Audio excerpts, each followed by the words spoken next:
Hey everybody, welcome back to Forsake, and I just want to give you my thoughts on Scream 6. We just got back not too long ago, so I've had a little bit of time to think about it and marinate on it. This is the first time I'll actually be giving some form of a movie, I would say review, because I'm not an expert. So I'm not going to give you, I'm just going to give you my opinion on it. How about that? I've given you my opinion on the Quarry video game, but that's the only thing I've actually really reviewed as in media, video game, music, movie, things like that. If you guys want more of things like this after you watch it, because you may watch it and be like, that's fucking stupid, let me know, because I would like to get into different things other than just unboxing and showing y'all cool stuff.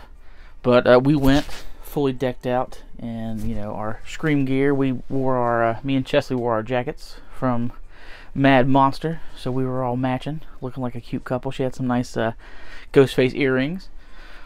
But to start off, go see it so you can form your own opinion. My opinion is my opinion. I might love it, somebody else might hate it. There might be people that fall in the middle. I think I fall somewhere in the middle. It wasn't a horrible movie. It wasn't, a masterpiece like some people may think.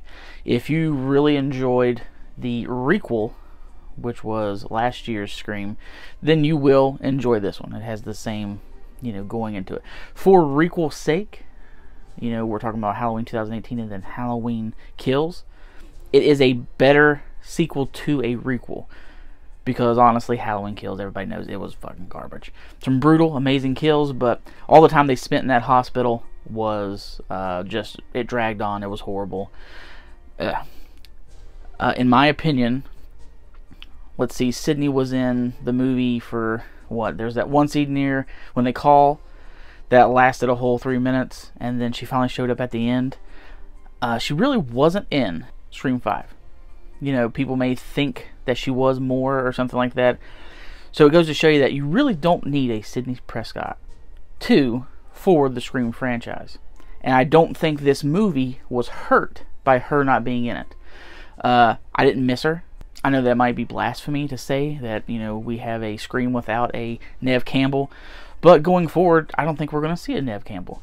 So we're going to have to get used to what we got. I think Jenna Ortega will be the forwarding power of what goes forward with Scream, because that just seems, that's the way it's going. She did have more lines in this one, because I feel she's kind of blown up with Wednesday and then her part in X and stuff like that, and then, of course, Scream, and she's been in the business for a while, but she's really exploded here lately. And it feels like they gave her more to do in this one than they did in 5. 5, it feels like she was attacked in the beginning, and then all of a sudden she was in the hospital. We met her a few times in the hospital, and then she was around there at the end. So she really was, she was speckled throughout. So this one, they did give her more to do, and she was more present. I wholeheartedly do not like the main girl. I'm just not a fan of hers. I don't know what it is. It's not her acting. The acting is fine. It's just I guess I don't like her character. I'm just not a fan. So I would rather see Jenna go forward as the new Sydney than her older sister. I can't remember her name. That's how much I cared little about what she was doing. And we could get into some spoilers here. We are going to. I might as well say that. So be ready for that. I was very concerned that right at the beginning they gave us that little fake out of like, this is where we're getting into the spoilers. Right at the beginning they gave us that little fake out of, hey, we watched, that girl get killed, and then he just takes the mask off. And you're like, oh my god, are we going to know who the kill? Is that what they're going to do this movie? Or we're going to know who the fucking killer is the whole time? And we have to watch them try to figure it out while we're yelling at him like, it's this guy, can't you tell? Type of situation. But it wasn't. It was a fake out, kind of like how they used to do the stab intros. That's kind of what we got. I did like the aspect of how the killer left masks from each one of the killings in the different crime scenes. I really like how they portrayed the headquarters for the bad guy, how that was set up. That was a very cool look and everything to it. And of course, as everybody know, we have Hayden Panettiere back, reprising her role as her old character from Scream 4. I don't know what was going on with her face the whole time and that haircut she had, but the faces she made throughout the movie, it had me just snickering a bit. because it was just every time it would cut to her, she'd be making like that type. I mean, like I don't know. She was a character, I'll tell you that. And the kills in this one, I really like. It was a lot more brutal, I feel, than before. People getting thrown around and slammed around. It was just, it feels like how Halloween Kills goes right into some brutal stuff. I think Scream 6 went into some brutal stuff. And there was a lot of face, mouth stabbing.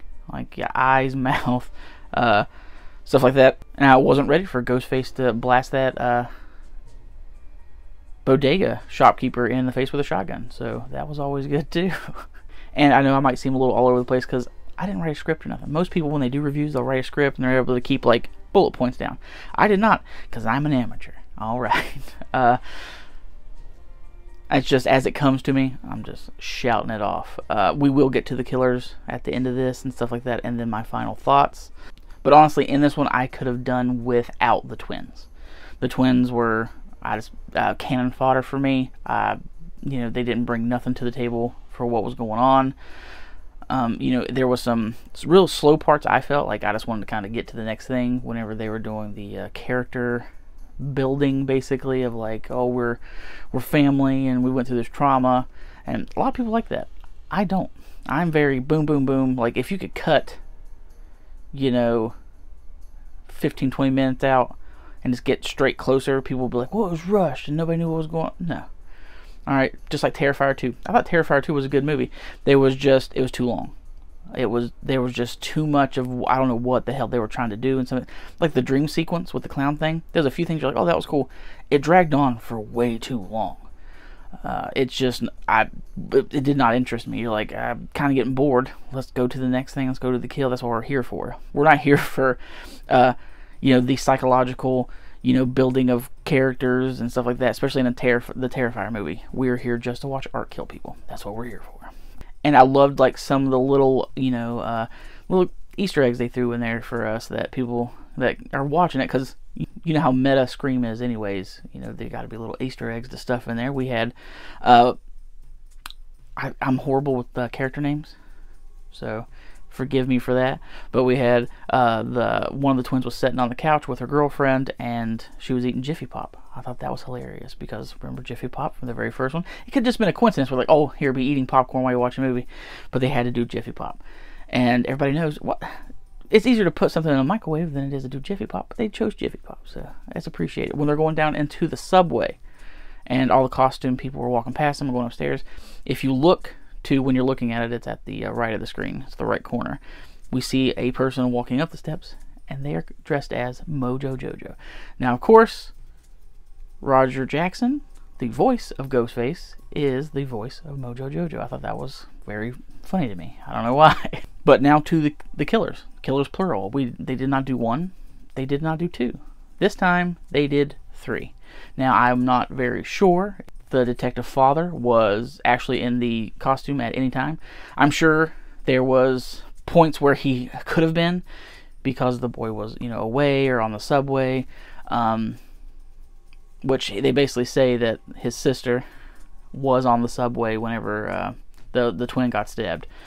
But I can honestly never imagine that 5-foot-something, 100 pounds redhead actually being able to do some of the things that Ghostface. I'm sure she's a good killer in her own right, but the things we saw Ghostface do in this movie, she couldn't have pulled it off.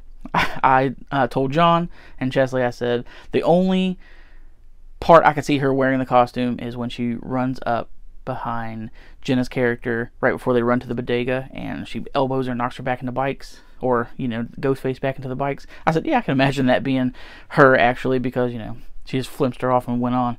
Speaking of the, you know, twin getting stabbed, whenever the guy twin is brutally stabbed, I don't know if they're just so bad at stabbing they missed everything, but this dude got stabbed a lot. It wasn't a Dewey type of, oh, got stabbed in the back and then they let him down, he bleeds a lot, or got stabbed once and left lay there.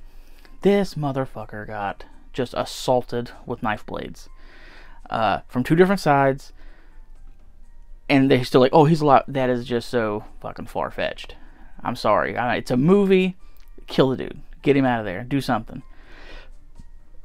But these characters got some extreme bounce back. As many times as they've been shot and stabbed. We thought Dewey was a little ridiculous, getting hurt every time pretty bad and thinking he's dead. This is beyond ridiculous, okay? And Gale pulls through apparently again, even though she was stabbed and thrown around. But, you know, hopefully Courtney Cox decides that she's going to retire this character this time, and we're going to go ahead and... Because I could see them pushing on forward with Scream. I mean, it's easy to, you know, it's not your Michael Myers, it's not your Jason Voorhees, or your Chucky, or whatnot. These are all different people from parts of their lives. I did not like how it was Richie's family. I did not like that whole killer, like, you know, he was obsessed, and, you know, his father got him all the shit that he had, and just... And now all his whole family was like, yeah, let's fucking kill these girls. I did not like that. If they would have found, I don't know, just an obsessed fan, it's fine. Like Richie basically was in 5. Or something like that, or I don't know. But I guess it's better than Sidney's forgotten about brother in 3. Because that was bad. And I don't know if anybody else really doesn't like this. I hate the seeing her dad's ghost aspect that the lead is taking. I hate that. I hate it. I wish they would have never thrown it in there. If it would have been a voice, because, like, you know, maybe she's crazy and maybe she heard his voice or something like that. But to like see him and then be like, oh, you know, it's like it's in her head and it's pushing her to kill. What the? I just don't fucking like it. I don't know. I say that she sees him. You know, the way she reacts to it and the way she kind of, like, you know, goes into it. I feel like she is seeing his reflection in glass, and that's who she's talking to, or it's talking to her. Chesley said that maybe it's a manifestation, so we can understand that's what she is seeing in her head, like, whatever. But I wholeheartedly think she is seeing, because I was like, well, I know she probably knows what he looks like in pictures, and maybe can know what he sounds like in, you know, maybe a video or like that, so she knows what he could sound like. But the way he acts and his personality and stuff like that he is giving off, she never met the man, so how does she know any of that? But, and then they touch on the mother thing, like, where is you guys' mom at? Like, she's a horrible mother because she just, you know, she hasn't checked in. She never came whenever old girl was in the hospital. A year later, you never hear her call or anything like that. Apparently the mom cut off ties with the older sister because of the dad situation, and then the sister cut off the mom because of the older sister situation. There you go. And then where's the dad? Like, even if, you know, you find out you're not the father to the oldest, that's still your younger kid. Why isn't the dad in the picture? Just like Yondu says, you know, I may not be your father, but I'm still your daddy. You know, that's the situation. He raised the oldest one, and just because he found out, yeah, he could have been hurt, but this has been years. Like, I just don't understand any of that. Like, why the parents... It'd have been good to find out that the dad... Jenna Ortega's dad was the one doing the killing, because he's like, you know what? Fuck you guys. But I know I've talked way too long. I know it's not very exciting because I don't have, like, flashing lights and, like, clips and images and stuff like that. But if you stuck around, I appreciate it. And if you want to hear my more thoughts on stuff, I even thought about doing a For Horror's Sake monthly watch list. Like, maybe coming up with, like, 4 movies a month. And be like, hey, this is what we're going to watch this month, and do it on the first of every month or something like that.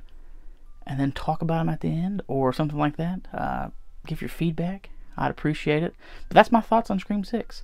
I would give it a 3 out of 5, a 3.5 out of 5 maybe. It's a good movie. I mean, like, it's fun to watch. It's a little long for 2 hours.